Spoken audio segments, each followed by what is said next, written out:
So good afternoon, everybody, and welcome to the first official Southland Museum and Art Gallery meeting via audio-visual link via the platform of Zoom due to COVID-19 today on Thursday, the 2nd of April.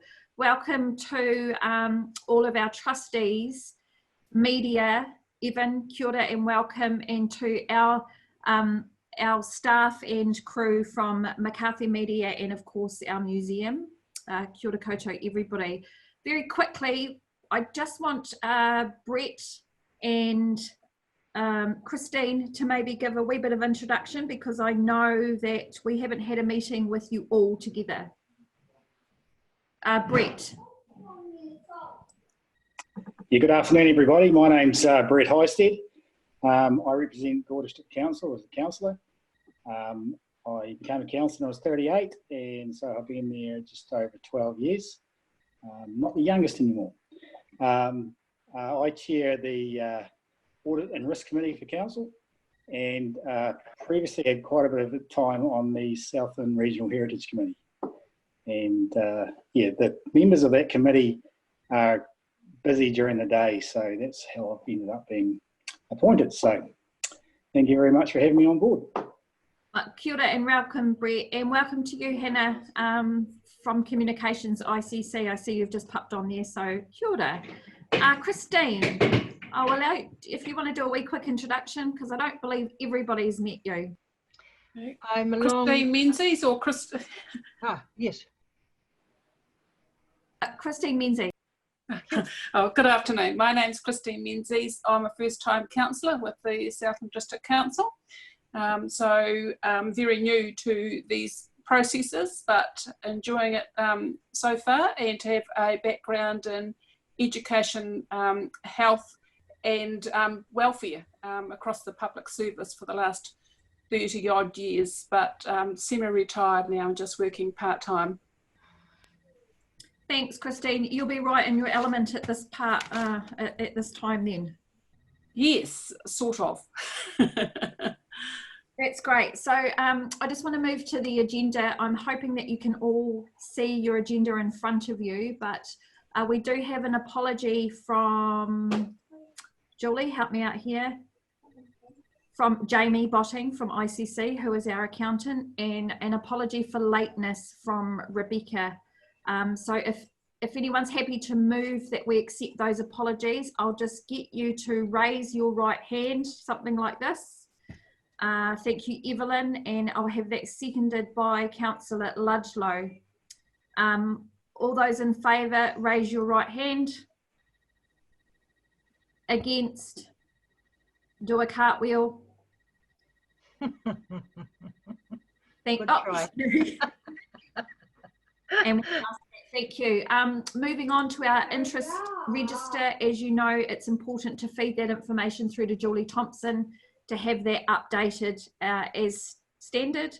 So I'll just allow that to pass through and as it is, and if there's any updates there, that you make sure that they come through to myself or Julie to be added to the interest register. Minutes of our last meeting held on the 27th of February.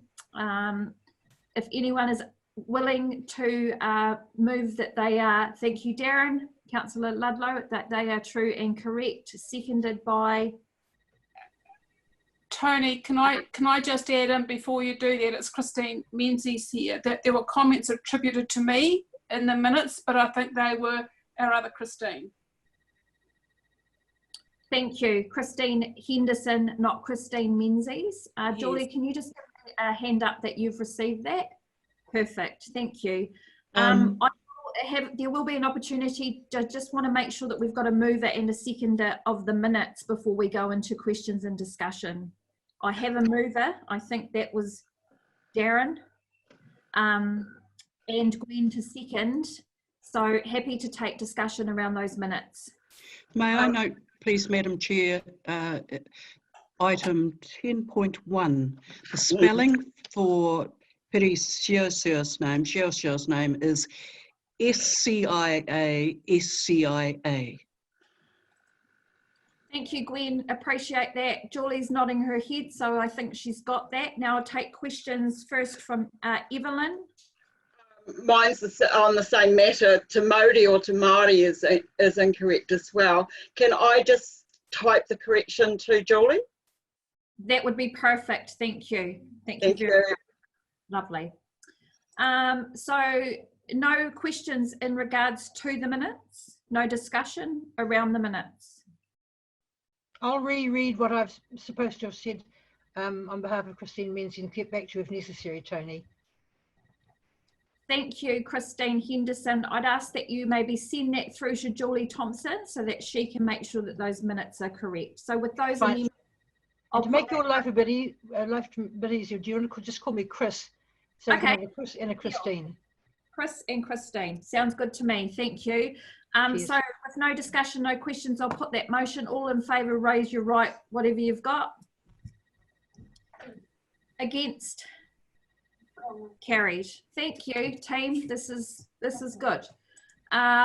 Moving to the financial report, you will see from Jamie Botting that there is one payment for authorisation to be approved, and that is payable to McCarthy Media and Communications for media release work done on the 3rd and the 9th of March. If there's no questions, I'd be happy to move that motion that we get that paid and that that payment be authorised and approved. Can I have a seconder for that, please? I'll second that. Thank you, Chris. Any discussion around that payment? Beautiful. All those in favour, raise your right hand. Against? Carried. Ah, beautiful. Thank you. You can eat another week. Thank you. Operational report. I'm going to mute myself, thank goodness, and hand you over firstly to David Dudfield and then to Kimberley Stevens to go over this report. Thank you, team. Kia ora koutou. So I'll just read the curatorial section of the report. So the fit out for the interim museum and gallery space has now been completed. Code compliance for the space has not yet been issued due to the pandemic. So it was completed, I believe, on the Monday before the lockdown. So just waiting for the restrictions to ease up a little bit so we can get in there and get that code compliance. In the meantime, we're monitoring the environment, the temperature and relative humidity in there, using the building management system and independent data loggers. As far as we can tell, it seems to be going pretty well at this stage. It looks like it's hitting the right targets, so that's positive news. As far as what the team's up to, the curatorial team, we're all, obviously, as everyone is, working from home at the moment, creating content, developing programs for when we eventually open the new space.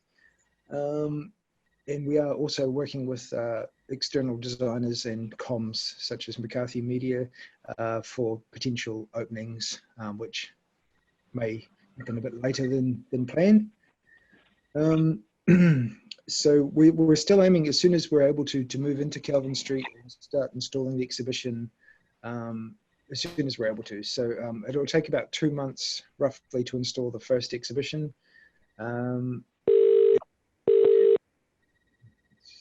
So I'm not sure. Yeah, so any... And I'll just pause there. I think that's Paul Duffy. I can't mute him from my end, so I'm trying to make a phone call. Are you there, Paul? Yes, I am, Toni. I've just joined in. Oh, been a bit of a rigmarole. No, that's okay. Thank you and welcome. We're all on. We're just up to the operational report from David Dudfield. Can I ask you politely to mute your end? Yeah, I think I have, but I'll just check it. No worries. Thank you. Cool. So yeah, so the pandemic will affect our opening, because we don't want to get large groups of people in together for obvious reasons. So we'll just sort of play that by ear. It's a little bit of playing everything by ear, as everyone is. So, but we're still, the team's positive. Everyone's doing good work. We're still getting quite a few providing services such as research and genealogy. So everyone seems to be at home and curious to find out about their ancestors, which is quite cool. Over to you, Kimberley.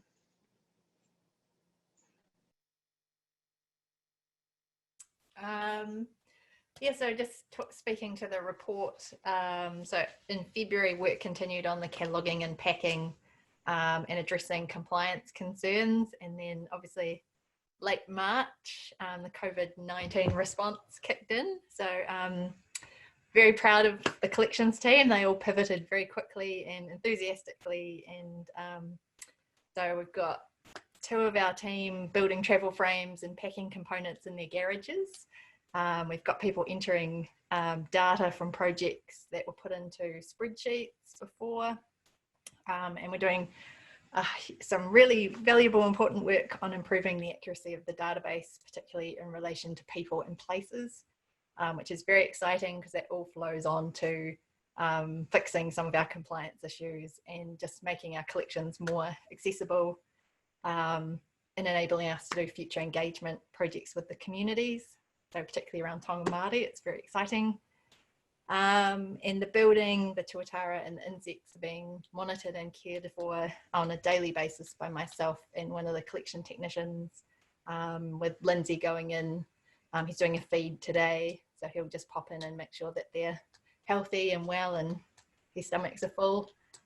And the only other thing Davey didn't talk about was we're doing some social media work, particularly around providing activities for whānau at a time when there's probably a lot of stress with keeping children occupied. So it's been quite nice to be able to contribute to the community in that way.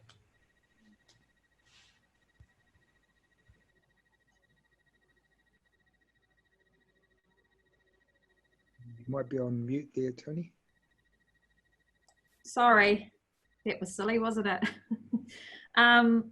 Thank you, Kimberley. Thank you, David. I absolutely tautoko your kōrero around the staff and how quickly they were to respond and pivot and continue doing as business as usual, as much as we can have business as usual at this time.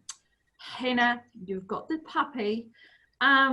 Distractions. No, sorry. Any questions? I'll move to Councillor Ludlow. Thank you. Just a quick question, Kimberley, with that stuff for allowing whānau to interact, is that going to be delivered online? So that'll be a future project. So obviously we have a lot of specialist collections, so we would probably look to doing engagement with the iwi from which things are provenance once we have that information, and particularly Pacific Island communities. So we hold a lot of things that came in at a time when source communities weren't really consulted. So it's about kind of building up our knowledge base so we can get to a point where we can go out and do that. The reason that I ask is having had a look at a couple of museum sites offshore, I noticed they're using the lockdown period as a great chance to gather information from people. So, you know, if there was any opportunity that you were able to open that up to get information, just let us know so we can feed it out there. Cool, thank you. Thanks, Kimberley. Thank you, Darren. Is there any other questions on that particular report? Evelyn. Just directed to David, you came to me for something, you're going to do an article on tuatara for a social media thing. I haven't seen it. Is that a work in progress? So actually, it's happening right as we speak. Lindsay is feeding the tuatara now, and I think he's taking a photograph or a wee video of them. So I'm yet to see what it looks like, but yeah, you might see something relatively soon. So thanks. Thanks for. Oh, fantastic! I just I was curious because you know I monitor your page. It's much appreciated. Thank you. Kia ora, Evelyn. Thank you, David. I just want to clarify, is that a social media article going out or media? It's a social media post just to let people know what's happening with the tuatara, just to make sure that everyone knows that they're being cared for and are secure during the lockdown. Great idea. Toni, Any questions? can I make a plea to David to actually let the Southland Times know as well, because I'm afraid not everyone is on social media. Yeah, Okay. absolutely. The only reason I'm on Zoom is because I've got a son who's an IT programmer. Otherwise, I'd be stumped. So a Southland Times article, good news article, would be lovely about the Tuatara. Good as Actually, gold. that's a good point, Christine. Yeah, and well done, David. Good report. Thanks, David. Kia ora, Gwen. Did you hear that, Evan? Good news. Good news. I'm sure he thinks I'm cheeky. Yeah, McCarthy Media watching you. No, just kidding. Okay, on and upwards we go. Or general business. Sorry, let me go back. That operational report, I'm happy to move that we receive that report. Christine is happy to second that. So all those in favour, raise your right hand. Against, carried. Beautiful, people. General business. So as we know, we have a retabled report from Mr. Eagles. I will allow Roger some time to speak to this before we open the discussion, move the motion and resolve the report. Roger.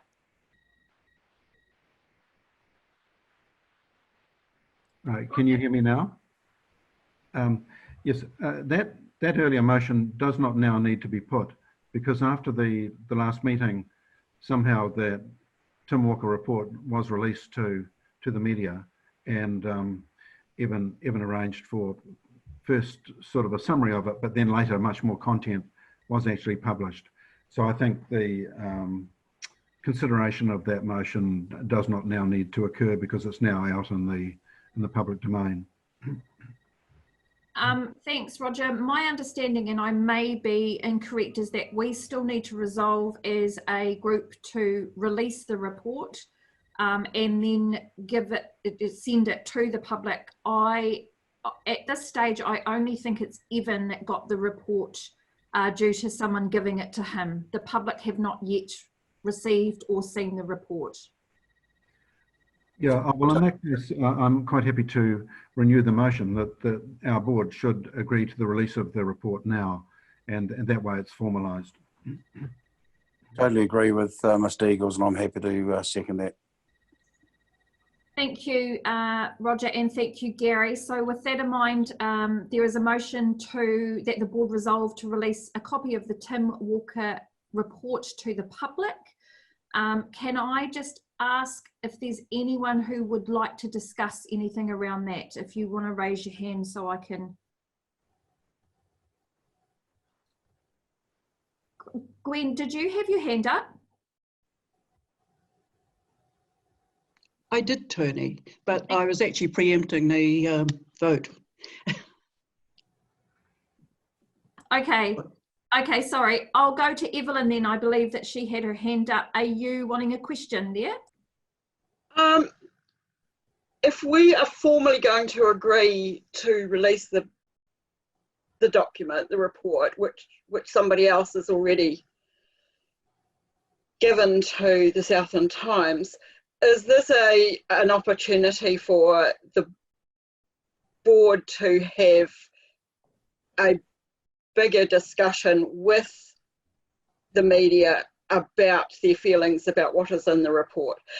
The report itself says certain things, but we as a board have not had an opportunity to speak to the report in any open way. Is this where we get to have that say? I'm happy to open a discussion around the report. I would encourage people to send me their views and opinions around the report, either via video conference or now. I'm just wondering how everybody else feels about that. I'd love to ask Sarah and Phil, actually, from a communications perspective, how they feel about having a discussion around the report with the media present today. And I would ask Sarah and Phil to give us some advice around that, and Hannah, if possible, from ICC. Thanks for that. I think that once the report is released publicly, then I guess it takes the shackles off, but I guess it's still you know, still in terms of the way the board operates, in terms of collective responsibility, do you speak individually or as a board through the chair? So I think those same rules apply. So I guess you need to just have a wee think about that. But it certainly, once it's out in the public domain, then and I think people are a lot freer to speak about the contents, and the public debates encouraged around the report. Thanks, Sarah. Sorry, thank you, Phil. I keep looking at the name. Hannah. Look, to a certain extent, way to throw me in here, Toni. No, look, I would agree with Phil and Sarah, because I'm sure Sarah always agrees with Phil. No, I totally understand that the board has always had a strong desire, in fact, to seek the community's views, to hear from the community in relation to the report. I would encourage you to continue seeking guidance and support from Sarah and Phil, in the sense that any proposal of this nature will require a bit of shepherding and support from you as a trust board, and making sure that you can answer those public questions and you've thought about all of those things that may happen, particularly given that with everybody in lockdown at present, people have a little bit more time, perhaps, to share their views on platforms like social media, and that can be quite a big job in itself. So, thank you, Hannah, and my apologies for throwing you in there, but you've done really well. I've just got a wee young one having just a slight meltdown at this time. So, when I say slight, I mean quite a big one. So, excuse me. And thank you. I would be happy to move that motion if the mover and seconder would consider maybe amending it to the fact that we do have an opportunity to speak to the media through the chair of the board, as we always have, in relation to the report, if necessary, guided by the McCarthy media, if that would satisfy you, Evelyn. Yes, it would, Toni, thank you. No worries. So if the mover and seconder are happy with that, could you both raise your hand? Happy with that. Great. So we'll amend that motion that the board resolves to release a copy of the Tim Walker report to the public, that the SMAG Trust Board, if required, will speak to media through the chair around the context of the report with the support of McCarthy Media. Something like that. We're assuming, Toni, that there's not a unanimous response to the Tim Walker report from the SMAG board, that we perhaps have individual thoughts about it which we need to make you aware of. Beautiful. And there will be a time where we get to speak to the report through the workshop. I'm just not sure what date. No. So point taken. So all of those in favour, please raise your right hand. Toni, may I just ask, would it be wise to hold off until after the workshop, or is the workshop sort of in the never now because of the COVID-19 lockdown? Or are the councils hoping to do something online? So I'm referring to our workshop as a trust board. That oh, can right. be done Okay. at any time, and Yeah. that's to talk about the Tim Walker report itself. Right.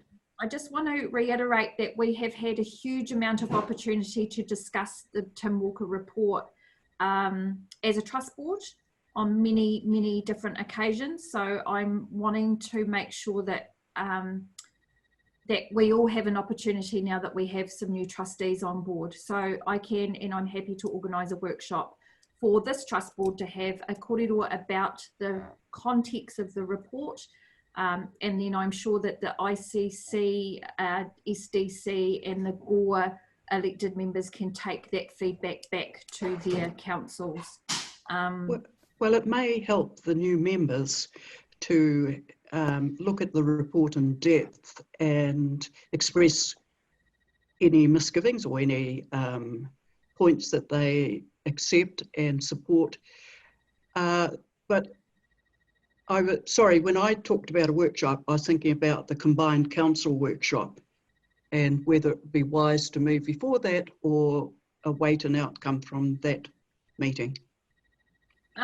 So we've had our workshop, City Council. I'm wondering if SDC and Gore have had one. My understanding was that each council have resolved to put the governance back to the Invercargill City Council and the activity of the museum to the city. So that is my understanding across the board from all councils. So there would not be a joint council workshop. Okay. I have to ask, Toni, do you mean that the SMAG board will be disestablished? My understanding is that the SMAG board would be now there's a word for it, repurposed by the City Council. To do what? At this stage, I'm not sure. It is, and it seems that it would be to govern the collection, not the activity of the museum. That's a big step. Yes, that's been resolved by all councils, I understand. Southland District, Gore and Invercargill. And was that to do with the supposed ownership of the museum and the land that it sits on? Is that what it's connected to? Correct. That has the decision around that has been made by Invercargill City Council, which is very public. Because I just wondered initially that whole entity, the Southland Museum, would have been paid for by the ratepayers of Invercargill, Southland and Gore. And I just wonder if that's a preemptive decision because the public haven't been consulted and they don't know what the ramifications will be.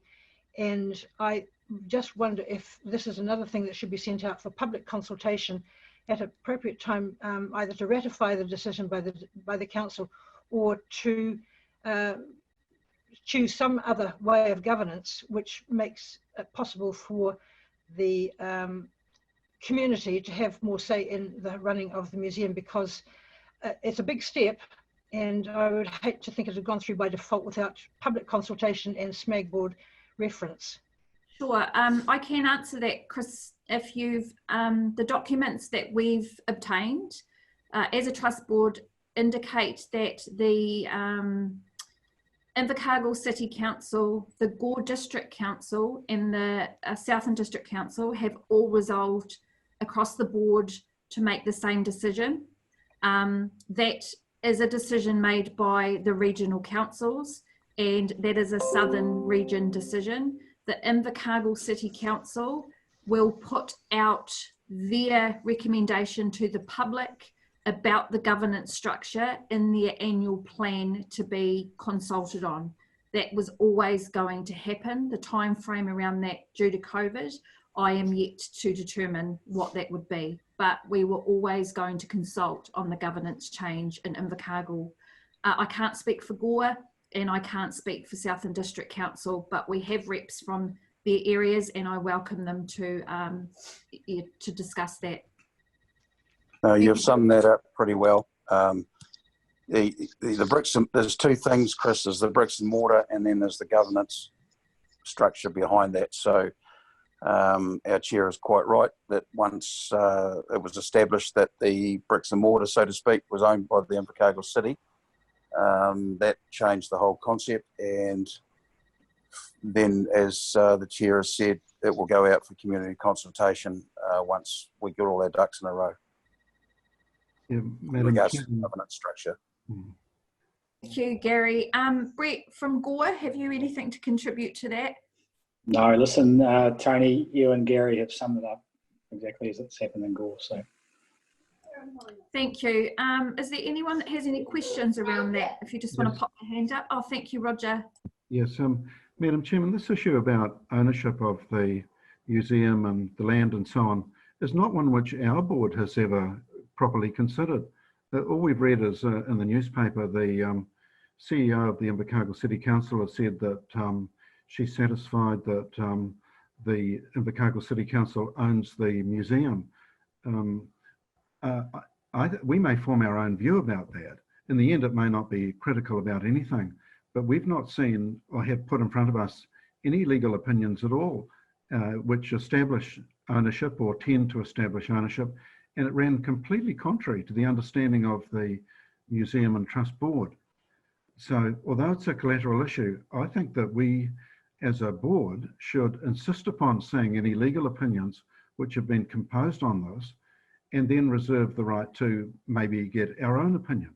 Of course, it may be that we think the legal opinions look sound and reasonable, and we could accept them, but without that information, we're not doing our role as a board and trying to protect what could be our own asset.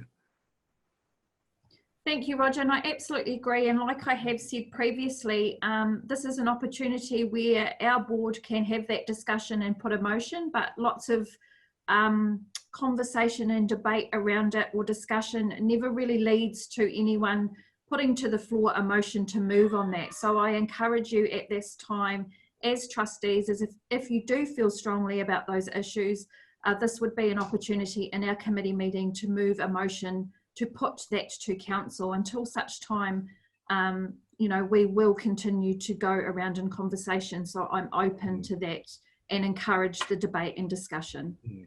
Well, I would be quite happy to move now, Madam Chairman, that this board formally request of the Invercargill City Council copies of all documentation, including legal opinions, which have been provided to council leading to its views about ownership of the museum and the land on which it sits. Thank you, Roger. I appreciate that. With that motion on the floor, is there anyone there that would second that motion? Yes, I'll second that, Toni. Thank you, Chris. Any further discussion and questions around that motion? Evelyn. Just a point of clarification. I don't think there is any debate about who owns the land underneath the building, because it's legally part of Queen's Park. Therefore, it must be owned by the citizens of Invercargill by default. Now, I'm not a lawyer, Roger is, but I would think that that would be the case. I think the ownership of the building is what we should be questioning. Is that correct? I think so, yeah. That is quite right, because I understand it to be City Council reserved land. So you are correct. It is just the building with which we're concerned. Thank you, Roger. Thank you, Evelyn. Darren, you have a question. Not really a question, more a statement. It's around the what do you hope to achieve. You don't own the land because that's City Council reserved.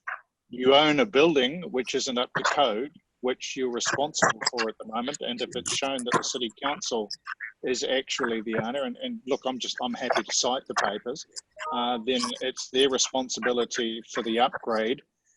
The South Museum and Art Gallery Trust Board in its new iteration will still be in charge of the collection. So I'm not keen on throwing money at lawyers for no good reason. Well, we're not throwing any money at lawyers at the moment. We're simply asking to see the opinions on which the Invercargill City Council has reached its view. And remember that this is a view completely contrary to the Museum Trust Board. The building's been shown as an asset which we own. Knowledge is everything in these situations, and in the end, actually owning a museum may be a liability. The museum building might be a liability rather than an asset. I understand that, but I still think we need to know on what basis ownership has suddenly changed in respect to the building. I agree, because if it's a misconception on our part as a board, then it's been everybody. Sorry, can I just remind everybody maybe to stick your hand up and we get some guidance and some structure around the questions, or else we're all going to be diving in at once. Evelyn, sorry, Gwen.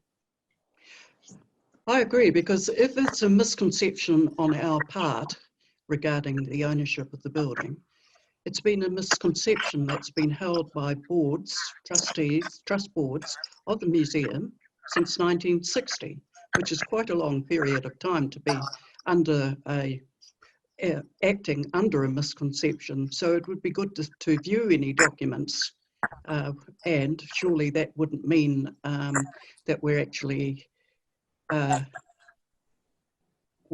would owe legal fees or have to pay legal fees. It's a matter of viewing the documents that the CEO has in her office stating this new development. Thank you, Gwen. Any other discussions or questions around this particular item? So since I raised the point, Toni, I'm quite comfortable with everybody citing the papers. I just wasn't interested in spending money on a legal opinion. Yeah. Thank you, Darren. And Gary, I think you had a question. Question is along the same lines as Councillor Ludlow, but I'm going to support the motion for point of clarification to get all the cards on the table. I can see, or I can hear this confusion out there, so let's sort it out. Thank you.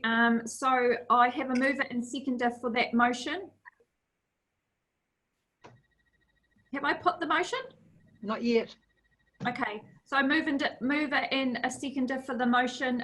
Julie, I'm just wondering if you could just speak that motion again, because I can see Darren is signalling for that to be read out.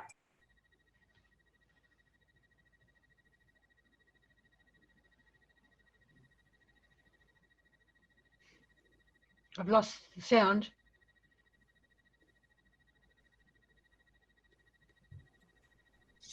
You haven't, they're just waiting for Julie, I think.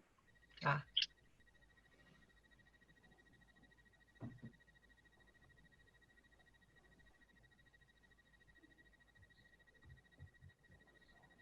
Or maybe we have. Here that Julie can hear us. Can you hear us, Julie? Can you unmute yourself?